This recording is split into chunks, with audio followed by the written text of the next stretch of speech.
Desarmando argumentos, revelando las paradojas estructurales del derecho y las políticas públicas que el discurso oficial intenta ocultar.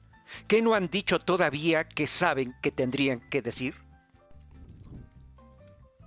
Inteligencia artificial y educación. ¿Tu escuela ya usa inteligencia artificial? ¡Qué lástima! Imagina un aula donde el aprendizaje se mide por la perfección de las diapositivas, no por la memoria de un altar familiar, donde los errores son errores y la inteligencia artificial es la salvación o el último engaño. En la inteligencia artificial y la honestidad, una tragicomedia mexicana donde yo, Juan Blas Arriaga, en tu podcast Desarmando Argumentos, te invito a reír con amargura y reflexionar con ironía sobre cómo la innovación educativa en México se vende como pan caliente, pero sabe a polvo de yeso. Primero aquí encontrarás el Congreso de los Milagros Tecnológicos, donde el desayuno cuesta más que la democracia. Segundo, la transparencia como maldición familiar. Un niño de 12 años que descubre que la inteligencia artificial no puede querer a su abuela. Y tercero, el taller de barro que nadie mencionó. La sabiduría que los algoritmos no pueden generar. ¿Es la inteligencia artificial la revolución que necesitamos? ¿O el último disfraz de una educación que nunca se atrevió a ser honesta? Descúbrelo en un episodio que mezcla ironía con WhatsApp, donde lo más inteligente no es la máquina, sino la pregunta incómoda. ¿Escucharlo o quedarse en la zona de confort? La respuesta, como siempre, está en la velocidad o en la variedad, pero tal vez en la decisión que tú adoptes. Comencemos.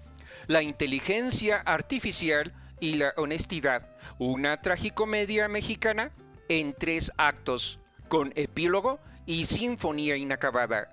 Acto primero, el Congreso de los Milagros Tecnológicos. En el vasto y desolado paisaje de la educación mexicana, donde las bancas rotas son el monumento más honesto a la falta de recursos, Esperanza Montiel de Fuentes, licenciada en Ciencias de la Educación, maestranda en Política Pública, en pausa indefinida por la complejidad del contexto institucional, o sea, porque su familia le suplicó que dejara de estudiar para que al menos alguien en casa tuviera tiempo de respirar. Es según su tarjeta de visita, si se usa letra Times New Roman, tamaño 8, la única persona en su universidad con el encargo oficial de pensar en la inteligencia artificial y sus efectos en el aprendizaje. Lo que traducido en el lenguaje de los rectores significa que es la encargada de justificar ante el Consejo Universitario por qué gastaron 4,000 pesos en un congreso donde el desayuno incluía 5 tipos de pan dulce, un café de especialidad con logo corporativo y la promesa de que algún día la inteligencia artificial nos salvará de la ignorancia. El congreso se llamaba Horizontes Digitales, la inteligencia artificial y el futuro de la educación superior en México. Y se celebraba en un hotel del centro histórico de la Ciudad de México, con techos altísimos, sillas incómodas que costaban más que un semestre de colegiatura en una universidad pública, y ponentes que hablaban de dominar la inteligencia artificial, como si se tratara de domar a un león hambriento con un tenedor de plástico. El orador principal era el rector de una universidad privada de Guadalajara, dueño de una incubadora de inteligencia artificial, 3 estrategas digitales y un podcast con más de 50,000 seguidores. Llevaba un saco azul marino que, según Esperanza, era muy elegante y que yo imagino comprado en una boutique donde el dependiente te mira con desdén si preguntas el precio. Debemos ir más allá de la simple alfabetización en inteligencia artificial, declaró el rector, con la seguridad de quien nunca ha tenido que explicar a un alumno de secundaria qué es un hipervínculo. Debemos aspirar al dominio de la inteligencia artificial.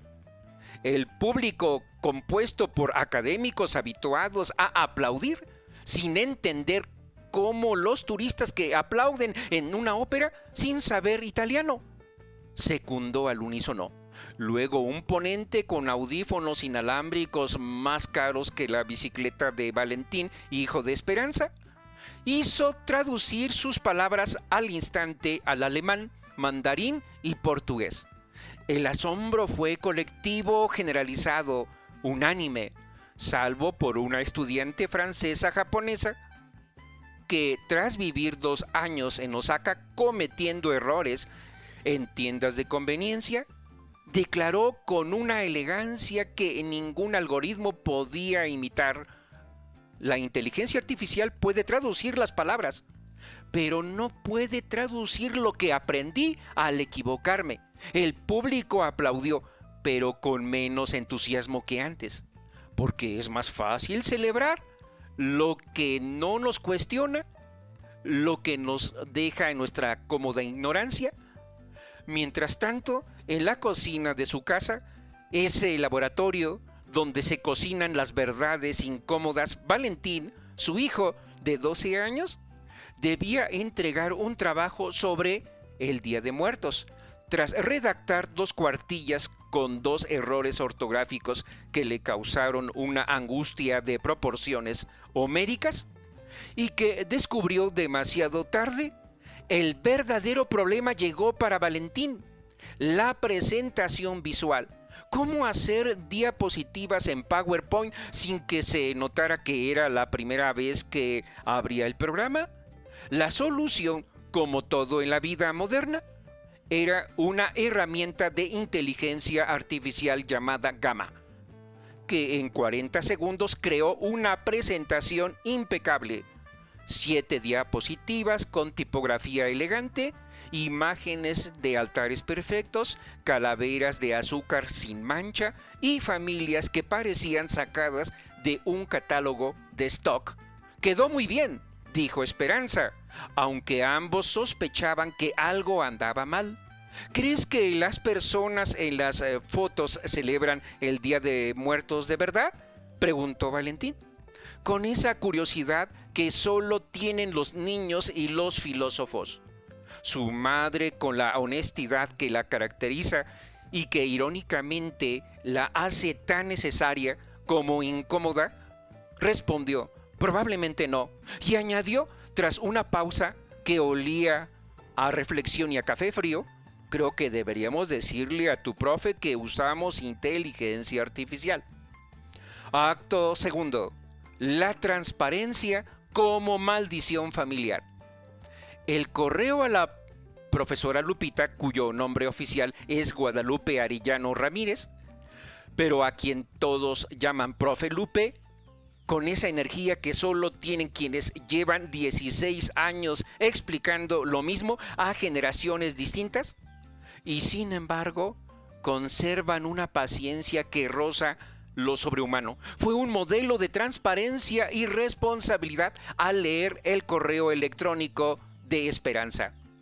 Decía en resumen la comunicación que Valentín había hecho su propia investigación, que ella, Esperanza, había sugerido usar una herramienta de inteligencia artificial para generar las diapositivas, que consideraba importante ser transparente al respecto, y que si la profe Lupe tenía alguna indicación sobre cómo manejar esto, estaban abiertos a escucharla. La respuesta de la profe Lupe llegó al día siguiente y en 7 palabras resumió con más precisión que cualquier congreso de 4,000 pesos.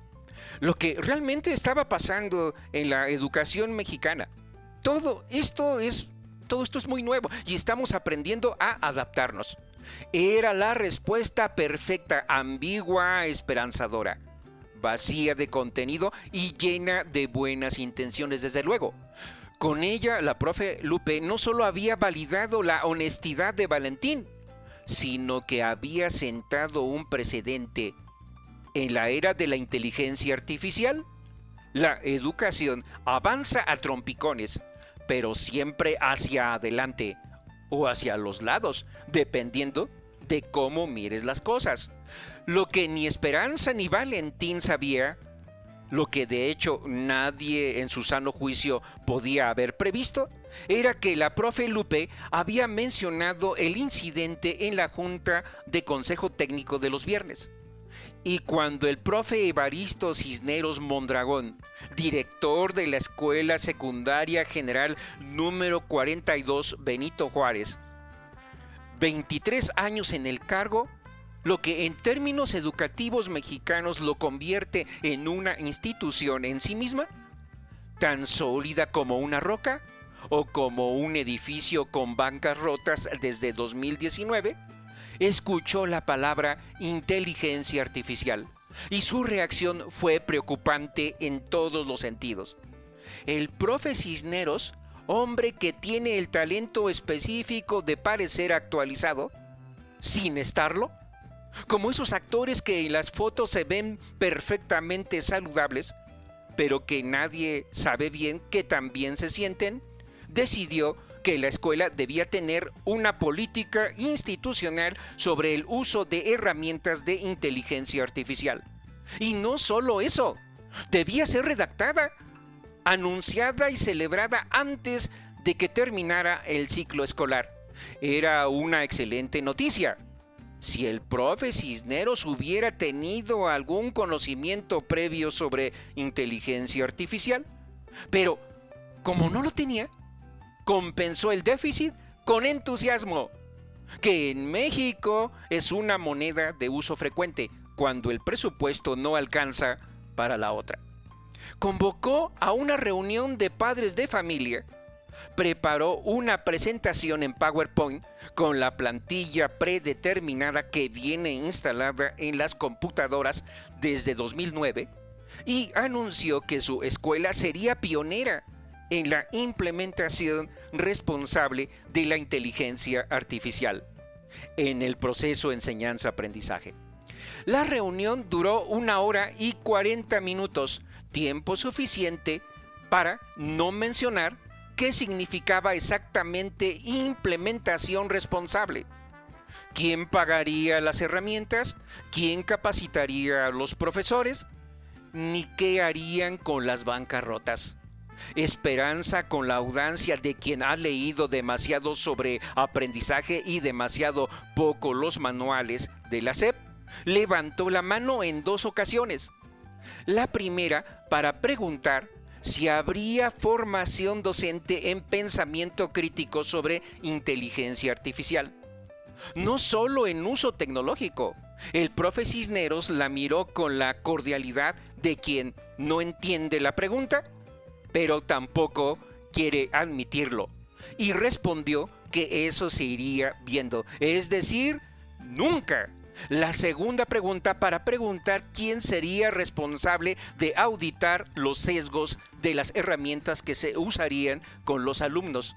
El director respondió que la SEP está trabajando ya en lineamientos. La SEP, que todos conocemos, pues sigue trabajando en ello desde hace décadas. Y quién sabe cuánto más tardará. Acto tercero, el taller de barro y la sabiduría que los congresos olvidaron. 2 semanas después del correo a la profe Lupe, Esperanza asistió a un taller de barro, organizado por su universidad en colaboración con Doña Remedios, una artesana náhuatl de 72 años, maestra de la comunidad de San Pablo Itzayoc, en Texcoco. Doña Remedios tiene las manos marcadas por el trabajo con la arcilla, la paciencia de quien ha enseñado toda la vida sin necesitar un micrófono para que la escuchen.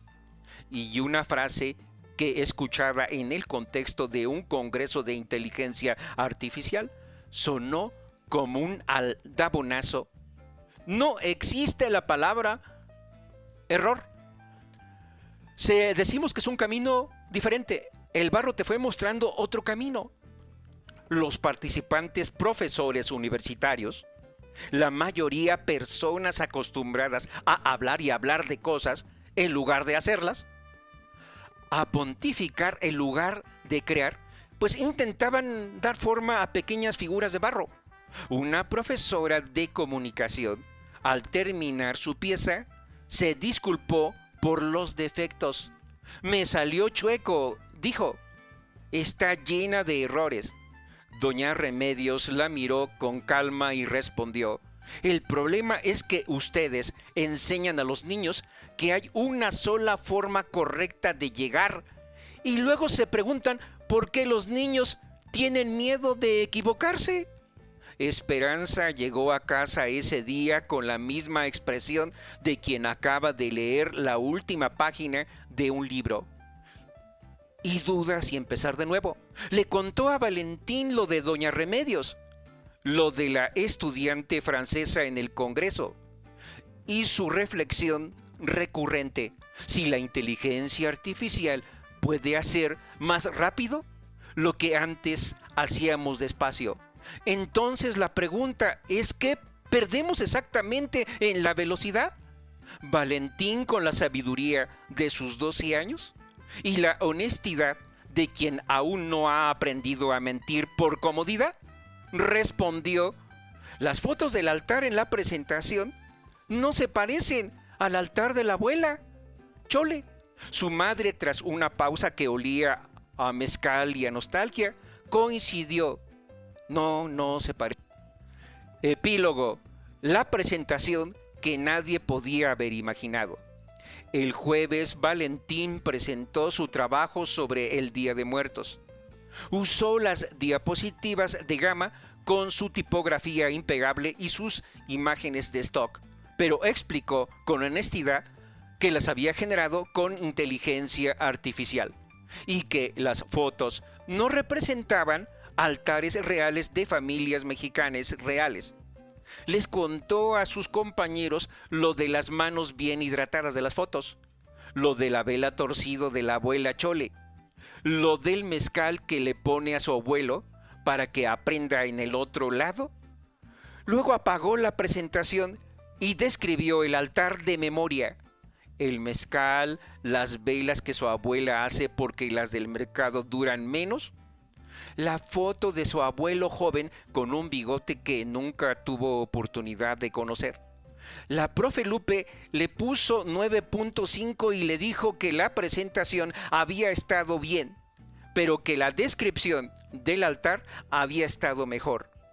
Porque cuando describiste el altar de tu abuela, dijo, todos imaginamos el mismo altar, y cuando ves las fotos de la computadora, cada quien ve algo distinto. Valentín no entendió del todo la diferencia, pero tuvo la sensación de que era muy importante, y esa sensación, como el olor a mezcal y a pan de muerto en noviembre, es de esas cosas que se quedan pegadas a la memoria de uno. 3 apuntes finales, o lo que queda de la dignidad educativa. 1.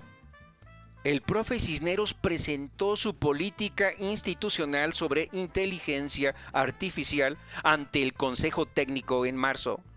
2 páginas y media, 3 menciones a la palabra innovación. Y por supuesto, las bancas siguen rotas desde 2019. No mencionaba qué hacer con los sesgos de representación cultural en los sistemas de inteligencia artificial, ni la formación docente en pensamiento crítico, ni el presupuesto para reparar las bancas, ni nada que pudiera interferir con la foto perfecta de una escuela pionera. 2.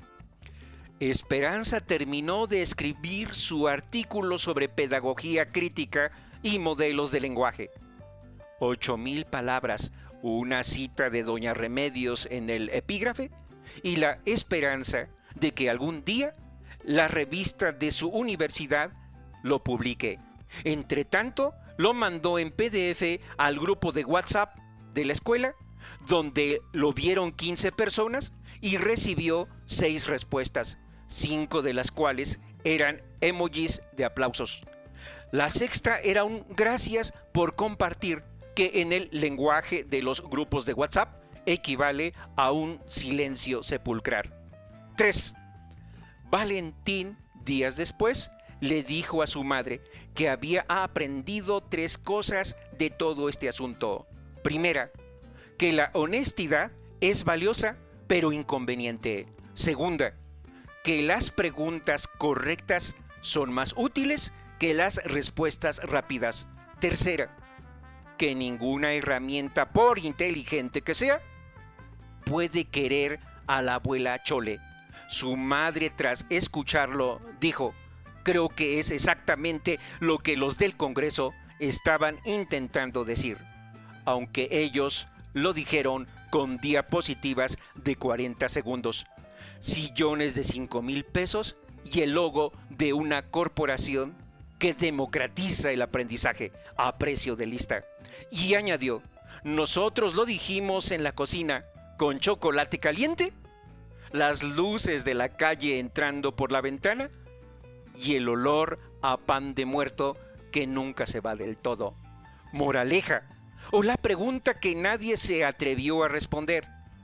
Una vez alguien dijo que la diferencia entre un capricho y una pasión eterna es que el capricho dura un poco más. En educación, la aplicación es igual. La diferencia entre una moda tecnológica y una transformación real suele medirse en quién paga la capacitación docente o en cuántas bancarrotas quedan en el camino. La inteligencia artificial, tal como existe hoy, fue diseñada para optimizar cosas, para ser más rápido, más eficiente, más escalable. Pero aprender de verdad, el tipo de aprendizaje que te deja algo que no se olvida, rara vez es eficiente. Es lento, incómodo, lleno de velas torcidas, errores ortográficos, altares imperfectos y conversaciones en japonés con personas que al principio no te entienden. ¿Puede una herramienta diseñada para la eficiencia enseñarnos a ser pacientes? No tengo la respuesta, dice Valentín. Tengo 12 años, pero me parece que es la pregunta correcta. Y las preguntas correctas valen más que las respuestas rápidas, aunque las respuestas rápidas sean más fáciles de poner en una diapositiva de gama. Y bien, amigos de Desarmando Argumentos, hasta aquí este episodio de Desarmando Argumentos. Desarmando Argumentos es un espacio donde se pretende revelar las paradojas estructurales del derecho y las políticas públicas que el discurso oficial intenta ocultar. No busca convencer con evidencia, sino hacer visible la estructura paradójica que ya funciona en nuestros discursos sobre políticas públicas y derecho. ¿Qué te parece si exploramos juntos estos desvíos? Cada episodio es un viaje lateral que nos lleva a reflexionar sobre los supuestos y las estructuras que configuran nuestro entendimiento del mundo. ¡Hasta la próxima!